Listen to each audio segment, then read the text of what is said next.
Hello Year 6, let's build on yesterday's work. We're now looking at finding a rule, but this time we're going to do this when there are two steps.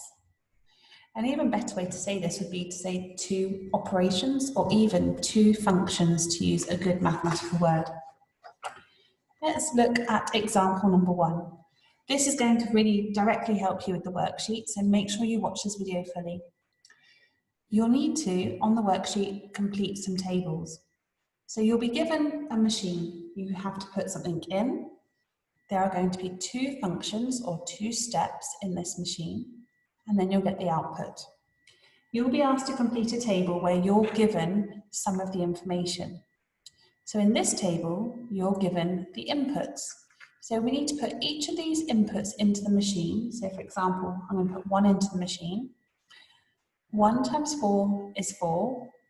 Take away 2, we get 2. So my output for that is 2. Let's try with number 2. 2 times 4 is 8. 8 take away 2 is 6. 3 times 4 is 12. 12 take away 2 is 10. The next one is to put 5 into the machine. So 5 times 4 is 20. Take away 2 is 18. 10 times 4 is 40. Take away 2 is 38. And finally 50. 50 times 4 is 200. 200 take away 2 is 198. So you'll need to draw the table and fill it in. You don't need to draw the machines, but if it helps you to do so, of course you may. Example number 2. This time there are going to be some missing inputs or outputs.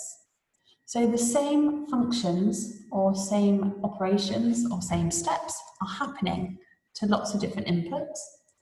And sometimes we're going forwards, but sometimes we've been given the output, so we need to go backwards.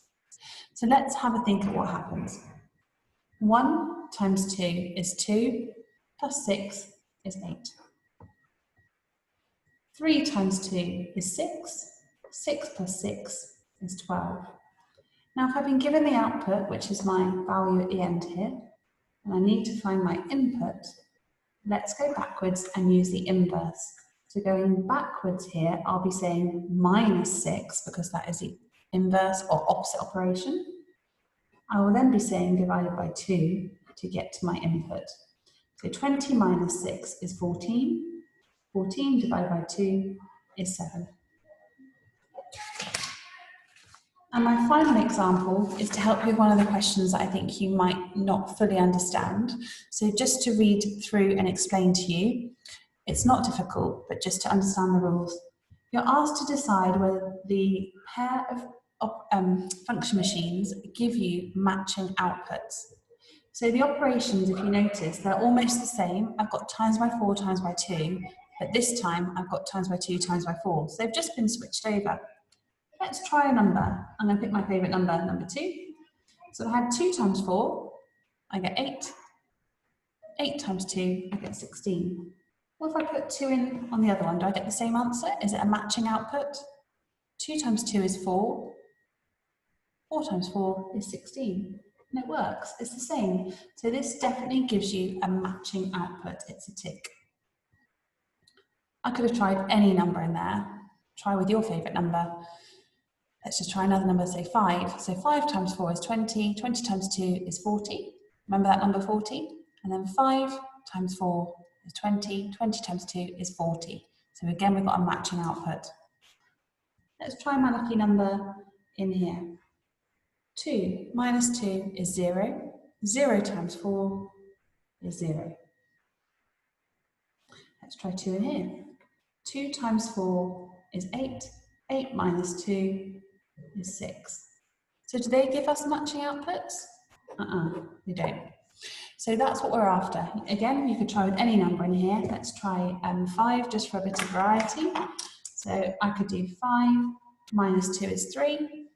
3 times 4 is 12. And if I tried 5 again, 5 times 4 is 20. 20 take away 2 is 18. It's always a good idea to try more than one value, because you could have just got a lucky fluke. So double check your answer with the second option. Okay, good luck with the sheet. Check in with me if you need any help at all. I'll be there the whole time on Zoom.